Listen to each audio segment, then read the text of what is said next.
Hello everyone, मैं राहुल स्वागत करता हूं आपका आपके अपने चैनल साइंस दीवाने विद्या कुल में। आशा है आप सबके सब सही होंगे।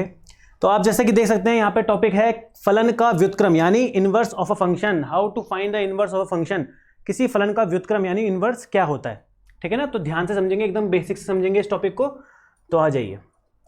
तो आपने अगर क्लास 12 का पहला चैप्टर अगर पढ़ा होगा और 11th में भी आपको फंक्शन या फिर फलन के बारे में आपने सुना होगा, ठीक है। तो फलन क्या होता है, अगर आपको थोड़ी सी अगर एक चटकदार एक छोटा सा नॉलेज दिया जाए तो फलन क्या होता है, एक विशेष प्रकार का क्या होता है, संबंध होता है। Function is a special type of relation, ये आपको पता होगा। जैसे मान लीजिए अगर मैं संबंध की बात करूं बेटा, संबंध यानी रिलेशन, एक फटाक से इसके बीच में एक अंतर समझ लीजिए। हम फटाक से उस पर आ जाते हैं। 1 मिनट का 2 मिनट का एक छोटा सा अंतर समझ लीजिए, ठीक है। संबंध क्या होता है बेटा, अगर मान लीजिए अगर मैं मैपिंग के थ्रू आपको समझाना चाहूँ या मैपिंग के थ्रू इसको समझें, तो मान लीजिए आपके पास दो समुच्चय यानी दो सेट हैं, ठीक है। इसमें मान लीजिए A है और ये B है, ठीक। इसमें 1 2 3 अवयव हैं, 3 सेट हैं। सेट A यानी समुच्चय A में 3 अवयव, 3 एलिमेंट हैं। समुच्चय B में मान लीजिए A B C, या इसमें भी 3 अवयव है, ठीक है। समुच्चय A में 3 अवयव 1 2 3, समुच्चय B में भी 3 अवयव A B C। अच्छा, संबंध क्या होता है, संबंध क्या होता है आपको पता होगा, कार्तीय गुणन, यानी जब हम कार्टेशियन प्रोडक्ट करते हैं तो उसका एक उपसमुच्चय यानी उसका एक ही सबसेट क्या कहलाता है, संबंध कहलाता है। ये तो गणितीय परिभाषा होगी। असल में होता क्या है कि हम मैपिंग करते हैं। मान लीजिए इसका संबंध इससे है, इसका संबंध इससे है, इसका संबंध इससे है और इसका संबंध इससे है। अच्छा, इसको अगर मैं संबंध के फॉर्म में लिखना चाहूँ, ध्यान से समझिएगा, अगर मैं रिलेशन का अगर मैं इसको सेट बनाना चाहूँ, सेट, अगर मुझे इसका समुच्चय बनाना हो तो इसको किस फॉर्म में लिखा जा सकता है, वन का संबंध है ए से, मतलब वन का इमेज है ए, वन का प्रतिबिंब है ए। इसको ऐसे भी लिख सकते हैं, वन का प्रतिबिंब बी भी तो है, मतलब एक का प्रतिबिंब ए भी है और एक का प्रतिबिंब बी भी है। ए की 2 इमेज बन रही है, या तो ए या तो बी, ठीक है। 2 इमेज बन रही है एक की, ठीक है। तो इसको इस फॉर्म में लिखा जाता है बेटा, ठीक है। और हम लिखेंगे तो 2 का इमेज क्या है, 2 का इमेज क्या बन रहा है, सी बन रहा है, सही है। 2 का इमेज क्या बन रहा है, सी बन रहा है। और 3 का इमेज क्या बन रहा है, 3 का इमेज भी सी बन रहा है। तो ऐसा आपने देखा कि हमने कैसे एक दी गई मैपिंग को हमने समुच्चय की फॉर्म में ट्रांसफर कर दिया या कन्वर्ट कर दिया, है ना। हमें मैपिंग के रूप में दिया गया था तो उसको हम समुच्चय यानी सेट की फॉर्म में कैसे लिखते हैं। तो मैंने देखा कि एक का प्रतिबिंब ए था, एक का प्रतिबिंब बी था, उसको 1,1 1,a या 1,b लिखा। उसी प्रकार 2 का प्रतिबिंब सी है, 3 का प्रतिबिंब भी सी है, तो इसको कैसे लिख सकते हैं, 2 का प्रतिबिंब सी, 3 का प्रतिबिंब सी, 2,c 3,c, सही है। अच्छा, ये तो हुआ संबंध की बात, लेकिन क्या इसको हम फलन बोलेंगे, क्या ये एक फंक्शन है। देखिए, ध्यान से देखिए, फंक्शन की जो हमारे पास परिभाषा होती है, फंक्शन क्या होता है, एक फंक्शन यानी फलन क्या होता है, एक विशेष प्रकार का क्या होता है, संबंध होता है। मतलब है तो संबंधी, करेंगे तो हम मैपिंग, लेकिन एक विशेष प्रकार की मैपिंग होगी, एक पर्टिकुलर टाइप की मैपिंग, एक पर्टिकुलर टाइप का संबंध होगा तो ही उसको फलन बोलते हैं। ध्यान से देखिएगा, बहुत ही छोटा एकदम क्रूशियल पॉइंट है, संबंध और फलन। एक छोटी सी लकीर है बेटा जो इसको इससे अलग करती है। इन दोनों को अलग करने वाली ये पतली सी लकीर है, यहाँ पे ये पतली सी लकीर बना रखी है, ये इन दोनों को अलग करेगी, ठीक है। जैसे समझ लीजिए 1 2, इन्हीं सेट को ले लेता हूं मैं, ए बी, मान लीजिए फिर से इसमें 1 2 3 और इसमें कितना है, इसमें मान लीजिए ए बी सी। फिर से मैंने वही 2 समुच्चय ले लिए, वही 2 सेट ले लिए। ए में 3 अवयव है, 1 2 3, और इसमें 3 अवयव है, ए बी सी, ठीक। मान लीजिए अगर मैं मैपिंग करता हूं, मतलब 1 का ए से संबंध, 1 का ए से संबंध है, 2 का बी से संबंध है, 3 का सी से संबंध है, सही है, क्लियर हो रहा है। तो आप अगर यहाँ पे देखेंगे इसमें और इसमें क्या अंतर है, इसमें क्या अंतर है, इसमें एक सबसे बड़ा अंतर तो ये है कि यहाँ पे एक जो हमारा पहला अवयव था ना, 1 से 2 एरो जा रहे हैं, मतलब 1 अवयव का, मतलब पहले वाले अवयव का 2 इमेज हैं, 2 प्रतिबिंब बन रहे हैं। एक ही अवयव, एक ही एलिमेंट की 2 अलग अलग इमेजेस, ठीक है ना। तो ये संबंध में तो पॉसिबल है, हम इसको संबंध में तो अलाउ करते हैं इस प्रकार की मैपिंग को, लेकिन हम इस प्रकार की मैपिंग को फलन में अलाउ नहीं करते हैं। ध्यान रखना इस पॉइंट को।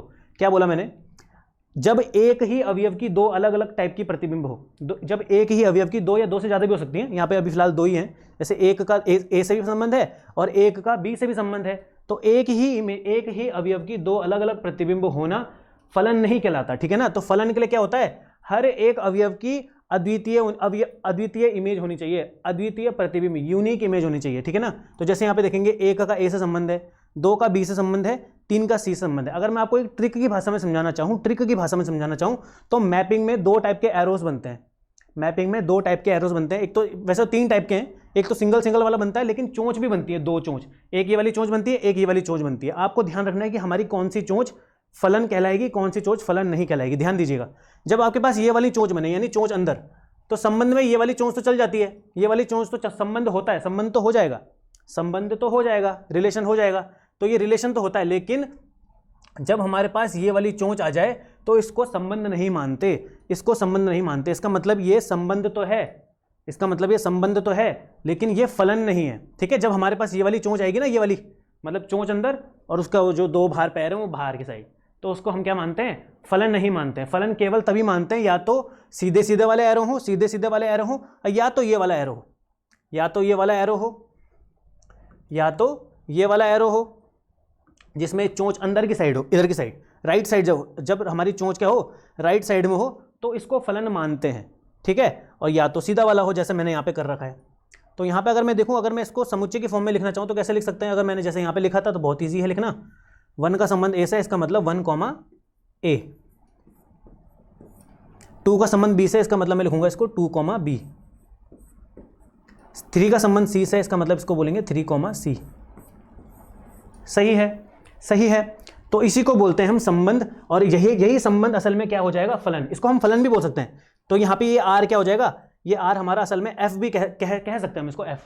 क्यों कह सकते हैं? क्योंकि ये फलन की, यही जो संबंध है ये फलन की कंडीशन को भी फॉलो कर रहा है। बोलने का मतलब ये है कि फलन की 2 कंडीशन होती है। पहली कंडीशन तो ये है, ध्यान दीजिएगा, पहली कंडीशन तो ये है कि किसी एक एलिमेंट की एक से ज्यादा इमेज नहीं होनी चाहिए। मतलब पहले वाले समुच्चय की, इसको बोलते हैं प्रांत, इसको बोलते हैं सहप्रांत, डोमेन, कोडोमेन। डोमेन वाले सेट यानी प्रांत के वाले समुच्चय में किसी एक अवयव की एक से ज्यादा प्रतिबिंब नहीं होना चाहिए, क्योंकि उसमें एक से ज्यादा प्रतिबिंब थी, ए भी था, बी भी था, 1 का, 1, A, 1, B, मतलब 1 का भी ए से भी संबंध है, 1 का बी से भी संबंध है। तो ये संबंध तो कहलाएगा, लेकिन इसको फलन नहीं बोल सकते हम, समझ रहे होंगे। लेकिन यहां पे देखेंगे तो सबका अलग अलग इमेजेस है भाई, 1 का अलग है, 2 का अलग है, 3 का अलग है। तो पहली वाली कंडीशन तो फॉलो होगी। दूसरी कंडीशन एक और है कि समुच्चय ए, जो हमारा पहला वाला समुच्चय है यानी प्रांत वाला समुच्चय है यानी डोमेन वाला सेट है, उससे हर एक अवयव से एरो जाना चाहिए। मतलब हर एक अवयव पहले वाले समुच्चय से हर एक अवयव से एरो जाना चाहिए। अब क्योंकि इसमें से एरो जा रहा है हर एक से, और हर एक अवयव की क्या है, अद्वितीय यानी यूनिक प्रतिबिंब है। ठीक है ना, तो उसको क्या बोलते हैं, फलन बोलते हैं।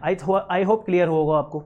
सही है, तो ये हमने थोड़ा सा अंतर समझ लिया कि संबंध और फलन में क्या अंतर होता है, what is the basic difference between relation and function. Okay, तो इसमें अगर हम आगे देखें तो हमारा जो टॉपिक चल रहा था, हमने बोला था कि हम व्युत्क्रम निकालना सीखेंगे, तो बहुत ही ईजी टॉपिक है, ठीक है। अच्छा, अगर मैं यहाँ पे एक फलन की मैपिंग डिफाइन करता हूँ, मान लीजिए मैंने यहाँ पे एक मैपिंग बनाता हूँ। ये रहा पहला समुच्चय, ये रहा सेकंड समुच्चय, ये है ए और ये है बी। सही है, मान लीजिए इसमें 1, 2, 3, 4 और इसमें ए बी सी। ठीक है, इसमें 4 अवयव हैं, इसमें 3 अवयव हैं। अच्छा, इसका संबंध मान लीजिए इससे है, इन दोनों का संबंध मान लीजिए इससे है, और इसका संबंध मान लीजिए इससे है। ठीक है, अब मैंने बोला कि इसमें देखो, इसमें कौन सी वाली चोंच बन रही है, इस वाली चोंच। जब चोंच हमारी राइट साइड हो तो उसको फलन मान लेते हैं। ठीक है, बस ये वाली चोंच नहीं होनी चाहिए। जब भी आपको ये वाली चोंच दिखेगी तो उसको फलन नहीं मानते। ठीक है, तो फलन ही नहीं है। ठीक है, तो अगर मैं इसको ध्यान दीजिएगा, अगर मैं इसको फंक्शन की फॉर्म में लिखा जाऊं, अगर मैं इसको फंक्शन की फॉर्म में लिखना चाहूं तो f इक्वल्स टू कितना होगा, एक का इमेज है 1, मतलब 1 का प्रतिबिंब है a, तो इसको लिखेंगे 1, A। ठीक है, 2 का प्रतिबिंब है b, 2 अलग अलग प्रतिबिंब नहीं, 2 अलग अलग, समझ लीजिए, 2 समुच्चय A के 2 अलग अलग अवयवों का सेम प्रतिबिंब हो सकता है। ध्यान दीजिएगा, 2 अलग अलग अवयवों का सेम प्रतिबिंब हो सकता है। मतलब ये वाली चोंच बन सकती है, लेकिन ये वाली चोंच नहीं बन सकती। ये वाली मतलब सेम अवयव का अलग अलग प्रतिबिंब नहीं हो सकता। ठीक है ना, तो 2, ये हो गया b वाला। अच्छा, 2 का b से संबंध है, 3 का भी b से संबंध है, तो मैं इसका सेट बना रहा हूँ बेटा। जो यहाँ पे मैंने फलन परिभाषित कर रखा है, ये इसका सेट बना रहा हूँ मैं। 2 का b से तो 2, b, 3 का भी b से, इसका मतलब 3, b, 4 का c से 4, c। सही है, आई होप क्लियर हो गया होगा। तो इसको बोलते हैं हमारा फलन। ये है हमारा फलन का सेट। अच्छा, अगर इसी फलन के सेट इसी फलन का हमें क्या करना हो, इसी फलन का हमें क्या निकालना हो, इसी फलन का अगर हमें क्या निकालना हो, एफ इनवर्स, इसी फलन का अगर मुझे व्युत्क्रम निकालना हो तो बहुत ईजी है। व्युत्क्रम निकालना हो, इसको व्युत्क्रम को दिखाते हैं एफ इनवर्स से, इसको बोलते हैं एफ इनवर्स, फलन का व्युत्क्रम। एफ की पावर मत -1 मत बोलना, इसको एफ व्युत्क्रम बोलते हैं, इनवर्स बोलते हैं, इनवर्स ऑफ फंक्शन एफ। ठीक है, फलन एफ का व्युत्क्रम कैसे निकालते हैं, तो बहुत ईजी है, बहुत ईजी है, बहुत ईजी है। तो आपको ध्यान क्या रखना है, देखिए जो हमारे समुच्चय में जो पहले अवयव होते हैं, ये वाला पहला, इसका ये पहला, क्रमित युग्म मतलब ऑर्डर्ड पेयर का जो पहला एलिमेंट होता है, पहला अवयव होता है, वो सब हमारे क्या होते हैं, प्रांत कहलाते हैं बेटा। तो 1 2 3 4 हमारे क्या है, प्रांत। यहाँ पे इसको अलग से लिख भी सकते हैं, तो हमारा डोमेन जो हो जाएगा, डोमेन यानी प्रांत, प्रांत, प्रांत क्या होगा, प्रांत हमारा क्या होगा, 1 2 3 4।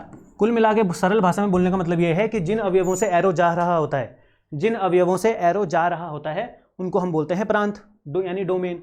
और जिन अवयवों पे एरो आ रहा होता है उनको हम बोलते हैं उसको बोलते हैं परिसर, उसको हम बोलते हैं परिसर यानी रेंज, उसको हम बोलते हैं रेंज। ठीक है, तो यहाँ पे देखेंगे आप कि समुच्चय बी के 3 अवयवों पे एरो आ रहा है, एरो आ रहा है, तो इन तीनों को हम क्या बोल देंगे, ये रेंज है बेटा। 1A, B, C हमारी रेंज यानी परिसर कहलाएगा। 1, 2, 3, 4 हमारा प्रांत कहलाएगा क्योंकि उनसे एरो जा रहा है। तो पहले वाले जो एलिमेंट होते हैं ना वो हमारे क्या होते हैं, डोमेन। ये हमारे डोमेन है, इनमें मैं डी लिख देता हूँ, डी। तो डी क्या है, हमारी जो पहले एलिमेंट है। और जो हमारे सेकंड एलिमेंट है मतलब A, B, C, ये हमारे क्या हैं, ये हमारे क्या है, रेंज यानी परिसर है, R फॉर रेंज। तो किसी फलन को अगर हमारे पास समुच्चय की फॉर्म में दे रखा हो, यानी सेट की फॉर्म में दे रखा हो, कॉमा कोमा लगा के, तो उसका अगर आपको इनवर्स निकालना हो, उसका आपको अगर व्युत्क्रम निकालना हो, तो बहुत ही ईजी है। रेंज को रिप्लेस कर देते हैं बेटा, रेंज और डोमेन को आपस में उल्टा पुल्टा कर देते हैं। मतलब रेंज बन जाएगा डोमेन और डोमेन बन जाएगा रेंज, डोमेन बन जाएगा रेंज, रेंज बन जाएगा डोमेन। बोले तो इसको उल्टा ही कर देते हैं, बहुत ही ईजी है। जब इन दोनों समुच्चयों को हम उल्टा कर देते हैं, मतलब बी आगे आ जाएगा, ए पीछे आ जाएगा, मतलब रेंज बन जाएगा डोमेन, मतलब परिसर बन जाएगा प्रांत, और प्रांत बन जाएगा परिसर। तो इसी को बोलते हैं व्युत्क्रम, मतलब उल्टा कर देना, व्युत्क्रम कर देना। रेसिप्रोकल तो नहीं बोलेंगे, इसको इनवर्स बोल देना, ठीक है ना, इनवर्स। तो इसको जैसे उल्टा कर देंगे तो इसको बोल देंगे A, 1। ठीक है, इसको क्या बोल देंगे, A, 1। अच्छा, इसको बोल देंगे B,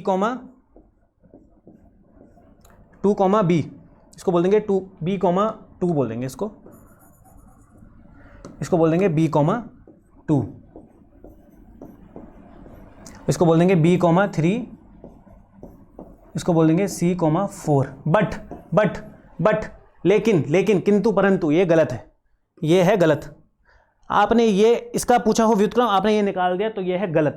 क्यों है गलत, ये गलत है भाई, 0 नंबर मिलेंगे इसका, 0/निल नंबर मिलेगा। क्यों मिलेगा, ध्यान से देखिएगा। अगर आपको फलन के प्रकार पता हो तो ये किस प्रकार का फलन है, ये किस प्रकार का फलन है, ये है जब ये वाली मैपिंग बनती है, मतलब दो अलग अलग की एक सेम प्रतिबिंब होता है, इसको बहु एक ही बोलते हैं। मतलब दो अलग अलग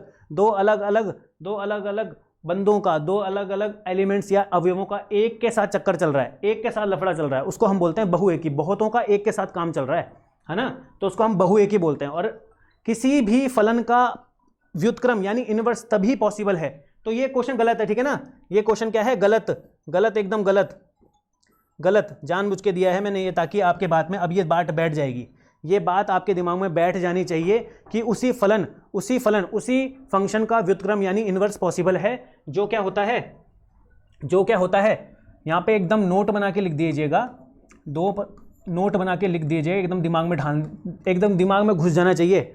उसी फलन का व्युत्क्रम पॉसिबल है, उसी फलन का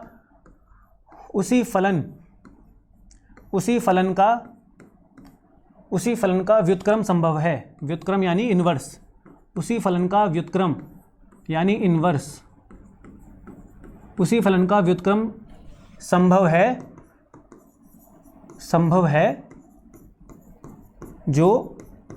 जो क्या होता है, जो एक एक ही और आच्छादक होता है। बाइजेक्टिव बोलते हैं बेटा जिसको इंग्लिश में, एक एक ही।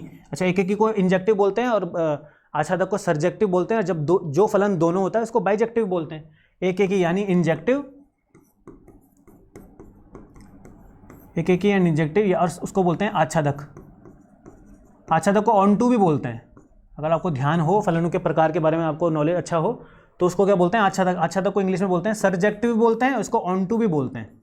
और इसको 1 भी बोलते हैं और इंजेक्टिव भी बोलते हैं, ठीक है। तो दो नाम है इसके इंग्लिश में। उसी फलन का व्युत्क्रम यानी इनवर्स संभव है जो एक ही आच्छादक दोनों अर्थात बाइजेक्टिव होता है। तो उसी फलन का हम निकालते हैं इनवर्स, उसी फलन का व्युत्क्रम निकाल सकते हैं, उसी फलन का व्युत्क्रम निकाल सकते हैं जो क्या हो, आच्छादक और एक ही दोनों हो, बोले तो बाइजेक्टिव हो, दोनों हो अर्थात बाइजेक्टिव हो।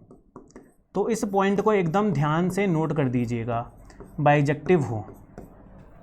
सही है, सही है। आई होप क्लियर हो गया होगा, एकदम क्लियर हो गया। इस पॉइंट को एकदम ध्यान से समझ लेना है बेटा। इस पॉइंट को एकदम ध्यान से अपनी कॉपी में लिख देना है कि कौन से फलन का किस प्रकार के फलन का इनवर्स पॉसिबल है, यानी व्युत्क्रम हम कर सकते हैं। केवल उसी फलन यानी उसी फंक्शन का हम व्युत्क्रम कर सकते हैं जो अपने नेचर में कैसा हो, एक ही और आच्छादक दोनों हो, ठीक है ना। एक ही हो, आच्छादक हो, बोले तो बाइजेक्टिव हो, तो उसको बाइजेक्टिव बोलते हैं जो दोनों होता है, ठीक है। ये आपको पता होगा, ठीक। तो अब यहाँ देखिए, पीछे वाले अगर क्वेश्चन में आप देखोगे, पीछे वाले क्वेश्चन में देखोगे कि तो मैंने इसका एफ तो निकाल दिया, इसका फलन तो बना दिया, लेकिन इसका एफ इनवर्स क्यों पॉसिबल नहीं है इसका एफ इनवर्स? क्यों? क्योंकि आप जैसे इसको देखोगे तो एक ही तो नहीं है। एक ही में क्या होता है, इसका हर एक अवयव का एक अद्वितीय यानी यूनिक इमेज बनता है, मतलब हर एक का अलग अलग प्रतिबिंब होना चाहिए। देखो एक का तो अलग है, 4 का तो अलग है, लेकिन 2 और C का सेम प्रतिबिंब है, तो ये इसको एक ही नहीं बोलते हैं, इसको बहु एक ही यानी मैनी वन बोलते हैं, मैनी वन। तो एक ही होना जरूरी है। अच्छा, आच्छादक तो ये है, क्योंकि आच्छादक क्या होता है, आच्छादक मतलब समुच्चय, जो दूसरा समुच्चय होता है, समुच्चय बी, सेट बी, उसमें एक भी अवयव छूटना नहीं चाहिए। तो आच्छादक तो है, लेकिन ये एक ही ना होने के कारण इसका व्युत्क्रम पॉसिबल नहीं है। आई होप क्लियर हो गया होगा। तो क्या बोलते हैं, ये कंडीशन आपको याद रखनी है, ठीक है ना। ठीक है। अब मान लीजिए मेरे पास एक समुच्चय दे रखा है, मान लीजिए मेरे पास एक मैपिंग दे रखी है 1 और 2, यह है A, यह है B, ठीक। 1 2 3 और यह है A B C। अब ध्यान से देखिएगा, 1 2 3, यहाँ पे मैंने मैपिंग लगा दी, 1 का A से, 2 का B से, 3 का C से। अब क्योंकि आप देखेंगे कि एक ही भी है, क्योंकि सब अवयवों का प्रतिबिंब अलग अलग है, और आच्छादक भी है क्योंकि समुच्चय B में कोई भी अवयव छूट नहीं रहा है, सब पे एरो आ रहा है, तो ये एक ही भी है, आच्छादक भी है, 1 भी है, ऑन 2 भी है, इंजेक्टिव भी है, सर्जेक्टिव भी है, बोले तो बाइजेक्टिव है, ठीक है। तो ऐसे प्रकार के फलन का हम व्युत्क्रम निकाल सकते हैं। तो एफ हम अगर मुझे बोलूं कि एफ में अगर बोलूं, एफ क्या होगा, एफ होगा 1, A, मतलब 1 का A से, 1 से A पे एरो जा रहा है, 3 का B पे, 2 का B पे एरो जा रहा है, ठीक है, और 3 का C पे एरो जा रहा है, सही है।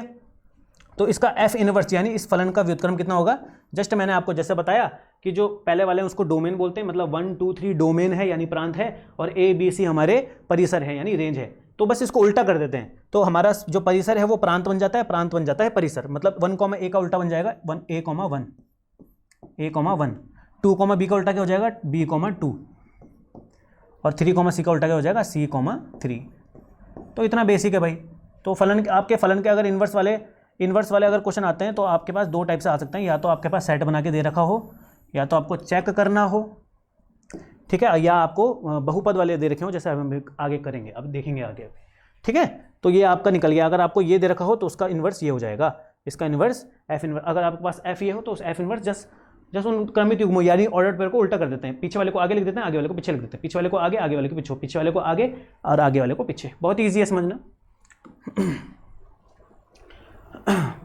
ठीक है। अब देखिए यहाँ पे ध्यान से, मैंने आज जैसे बताया आपको, कोई फलन कब व्युत्क्रमणीय होगा, कोई फलन व्युत्क्रमणीय यानी किसी फलन का इन्वर्स कब पॉसिबल है, जब वह एक ही तरह आच्छादक अर्थात बाइजेक्टिव होगा, ठीक है। तो ये आपको नोट याद रख लेना है, ये बहुत ही इंपॉर्टेंट है, बहुत ही इंपॉर्टेंट पॉइंट है। उसी फलन का इन्वर्स यानी इन्वर्स यानी व्युत्क्रम पॉसिबल है जो बाइजेक्टिव होता है नेचर में, ठीक है ना। एक ही आच्छादक दोनों होता है, ठीक। अब देखिए जैसे यहाँ पे एक क्वेश्चन है, इसको डील करते हैं, कैसे इसको सॉल्व करेंगे। अगर आपके पास एक फलन दे रखा है, A से B में हमारे पास फलन दे रखा है f इक्वल्स टू,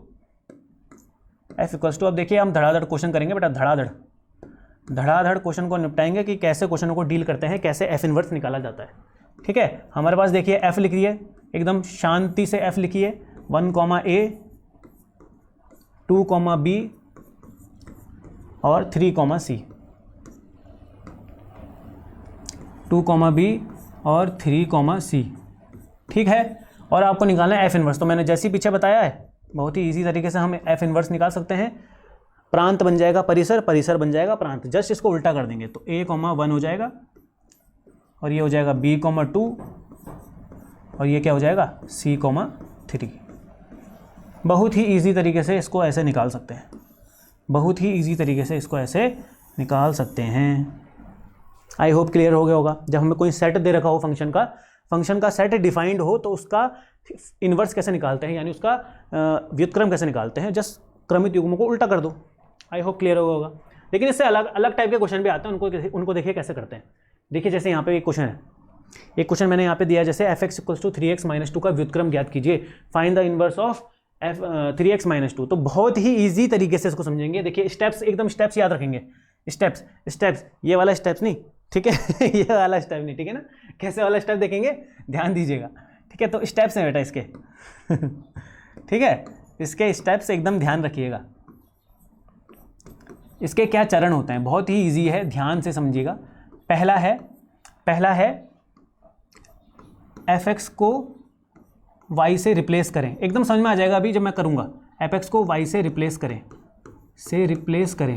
रिप्लेस मतलब उसको उसकी जगह रखें, रिप्लेस करें, ठीक।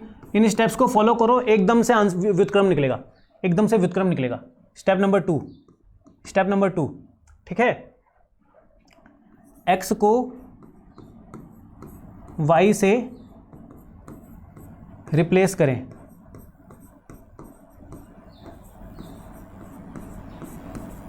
ठीक। अभी आप समझो, अभी आप बोल रहे होंगे कि ये क्या लिख रहे हैं, लेकिन एकदम ध्यान से समझ में आ जाएगा, बहुत ईजी है। x को y से रिप्लेस करें, ठीक है।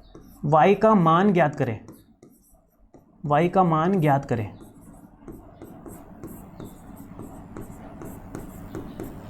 और लास्ट हमारा स्टेप है, 4 स्टेप में हमारा इन्वर्स एकदम से निकल जाता है। y को f इनवर्स ऑफ x, मतलब f इनवर्स ऑफ x से रिप्लेस करें। अब देखिए क्या मैंने यहाँ पे लिखा है, किस भाषा में मैंने लिखा है, इसको कैसे सॉल्व करते हैं, सब एकदम समझ में आएगा, एकदम स्टेप फॉलो करेंगे, ठीक। 4 स्टेप्स बोले मैंने। किसी भी फलन, यानी ऐसे प्रकार के फलन अगर हमारे पास दे रखे हैं और उसका हमारे पास व्युत्क्रम यानी इन्वर्स निकालना हो तो कैसे निकालते हैं, एकदम ध्यान से समझिएगा। तो पहला स्टेप फॉलो करें, तो हम पहले फंक्शन लिख देते हैं f(x = 3x - 2)। तो पहला स्टेप मैंने अगर देखा तो fx को y से रिप्लेस करें, मतलब fx की जगह मुझे लिखना है y, fx की जगह मुझे लिखना है y, ठीक। पहला स्टेप कंप्लीट, स्टेप 1 कंप्लीट, ठीक। स्टेप 2 पे आते हैं, स्टेप 2 है x को y से रिप्लेस करें, मतलब x की जगह y लिखना है, y की जगह x लिखना है। तो देखिए y की जगह x लिख देना है और x की जगह y लिख देना है, बहुत ही ईजी है। x की जगह y लिख देना है, y की जगह x लिख देना है, बहुत ही ईजी है। स्टेप नंबर 2 हो गया, ठीक है। Step number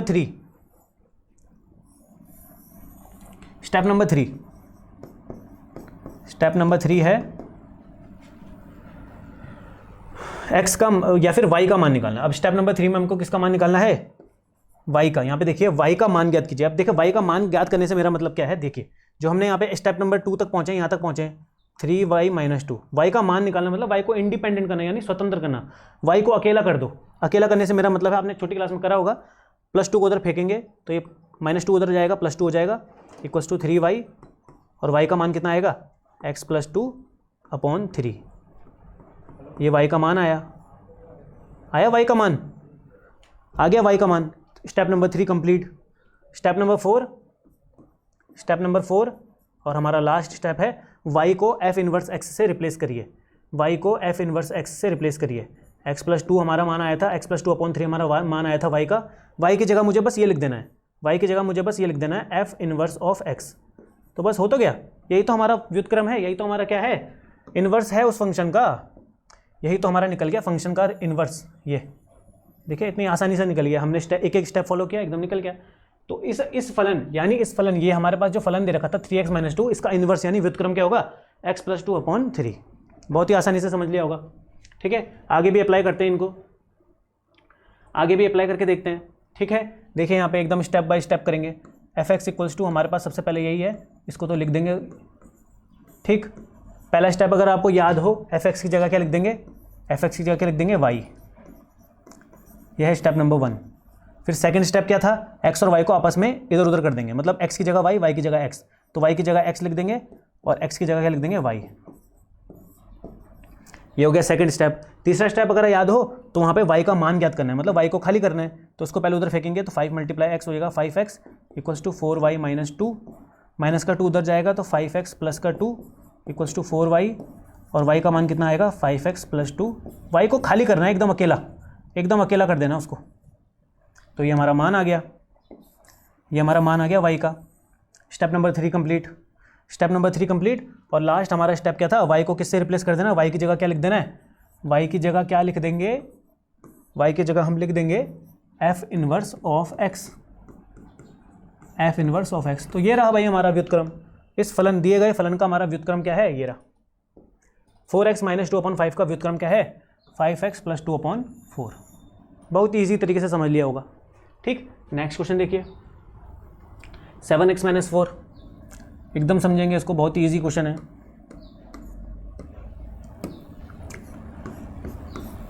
F x equals to 7x minus 4। ठीक है क्या बोला, पहला स्टेप क्या था, एफ एक्स की जगह क्या लिखेंगे, y लिखेंगे 7x माइनस 4। सेकंड स्टेप क्या था, x को y से y को x से हम स्थानांतरित कर देंगे, मतलब x की जगह y और y की जगह x लिख देंगे, y की जगह x लिखेंगे और x की जगह y लिखेंगे। Second step complete. Third step, y का मान ज्ञात करना है, मतलब y को अकेला छोड़ना है, y के साथ कुछ नहीं होना चाहिए। तो -4 इधर जाके प्लस का 4 हो जाएगा। ठीक, 7y उधर रहेगा। y को अगर अकेला करना है तो वो 7 नीचे आना चाहिए। एकदम बेसिक चीज़ है ये, 7 ये छोटी क्लास में आपने करा ही होगा। जब आप सब्स्टिट्यूशन मेथड करते थे ना, सब्स्टिट्यूशन मेथड क्लास 10th में प्रतिस्थापन विधि करते थे हम x और y का मान निकालने के लिए, तो आपने ये सब चीज़ें वहाँ पे करी होंगी। ठीक है, तो ये बहुत यादगार चीज़ें हैं, ये आपने पहले भी करी होंगी। ये y का मान ज्ञात हो गया, इसका मतलब step number 3 completed. Step number 3 is completed. Okay, फिर हमारा लास्ट स्टेप था, y को किससे रिप्लेस कर देते थे, y को किससे रिप्लेस कर देते थे, y को किससे रिप्लेस कर देते थे, f inverse of x, f inverse of x। ये हमारा मान निकल गया। f इनवर्स का मतलब क्या है, फलन का व्युत्क्रम, फलन का व्युत्क्रम। f फलन यानी x का फलन जो है हमारे पास दे रखा, उसका व्युत्क्रम है 7x माइनस 4 का जो व्युत्क्रम निकला है वो है x प्लस 4/7। आई होप बहुत अच्छे से समझ में आ रहा होगा कैसे निकालते हैं। एक और क्वेश्चन देखिए, एक और क्वेश्चन। अच्छा, ये आपके लिए है बेटा, ये है आपके लिए होमवर्क यानी कमेंट वर्क, ये है आपके लिए होमवर्क यानी कमेंट वर्क। ठीक है, तो ध्यान दीजिए, जैसे यहाँ पे आपने दे रखा है, एक क्वेश्चन है आपके लिए ये वाला, तो इसका आपने क्या निकालना है, एफ एक्स। बहुत ही ईजी क्वेश्चन है, जैसे हमने पीछे क्वेश्चन को डील किया उसी प्रकार से आप स्टेप बाय स्टेप फॉलो करेंगे। 4 स्टेप्स मैंने पीछे लिखाए हैं, उनको अगर आप फॉलो करोगे तो आप फटाक से क्या निकाल देंगे, इस दिए गए फलन यानी f x equals to 5x plus 3 का व्युत्क्रम बहुत आसान तरीके से निकाल सकते हैं। या फिर इससे भी अगर कोई टफ आ जाए तो उसका भी निकाल सकते हैं बहुत ही ईजी तरीके से, है ना। तो इसका आई होप आप इसका आंसर कमेंट वर्क में, कमेंट के थ्रू मुझ तक जरूर पहुँचाएंगे। ठीक है, आपका कोई भी डाउट हो या फिर आपको कोई भी अपडेट वगैरह चाहिए हो, हमारे क्लास से रिलेटेड पीडीएफ वगैरह इस क्लास की पीडीएफ चाहिए हो, तो आपको हमारा टेलीग्राम ग्रुप साइंस दीवाने विद्याकुल, इसको ज़रूर ज्वाइन कर लीजिएगा, इसको ज़रूर ज्वाइन कर लेना। उसमें 16,500 के आसपास आपको मेंबर्स मिलेंगे। ठीक है, आपको उसी वाले ग्रुप को ज्वाइन करना है। कुछ और अलग नाम से भी हैं, तो उनको ज़रूर उनको बिल्कुल भी ज्वाइन मत कीजिएगा, उनमें पीडीएफ नहीं मिलेंगी, वो फर्जी ग्रुप है। ठीक है ना, तो आपको साइंस दीवाने विद्याकुल जिसमें 16,000 के आसपास आपको मेंबर्स मिलेंगे, आपको उसी को ज्वाइन करना है। इस लेक्चर की यानी इस क्लास की पीडीएफ आपको वहीं पर मिलेंगी। ठीक, अगर आप जिस चैनल पर आप ये वीडियो देख रहे हैं, अगर आपने उसको सब्सक्राइब नहीं कर रखा है तो सब्सक्राइब करके बेल आइकन जरूर दबा दीजिएगा। ठीक है, हमारा एक सेकंड चैनल है साइंस दीवाने शॉर्ट्स के नाम से, जिसमें हम बड़ी बड़ी बातें छोटी छोटी शॉर्ट्स के माध्यम से आपको डिलीवर करते हैं, यानी समझाते हैं। ठीक है, समझाने का प्रयास करते हैं, निरंतर प्रयास करते हैं, करते रहेंगे। ठीक है, अगर आपका कोई भी क्वेरी वगैरह हो किसी भी चीज़ से रिलेटेड, तो आप ये टोल फ्री नंबर 8126526265 पर क्या कर सकते हैं, निसंकोच कॉल भी कर सकते हैं। ठीक है, ठीक, तो धन्यवाद सभी का जिन्होंने ये क्लास देखी। आई होप आपको किसी भी फलन का व्युत्क्रम निकालना बहुत आसानी से आ गया होगा। 4 स्टेप्स मैंने बताए हैं, उन 4 स्टेप्स को अगर आप फॉलो करोगे तो किसी भी फलन का व्युत्क्रम एकदम 10 सेकंड में निकल जाता है। बहुत ही ईजी है समझना इसको। ठीक है, तो बहुत बहुत धन्यवाद जिन्होंने ये क्लास देखी। आपका कोई भी डाउट हो इस क्लास से रिलेटेड तो उसको कमेंट के थ्रू मुझ तक पहुँचाइएगा। जो मैंने आपको होमवर्क दिया है, आशा करता हूँ कि उसका आप आंसर कमेंट के थ्रू मुझ तक पहुँचाएंगे। तो इस वीडियो को देखने के लिए धन्यवाद। मिलते हैं आपसे नेक्स्ट क्लास में। जय हिंद।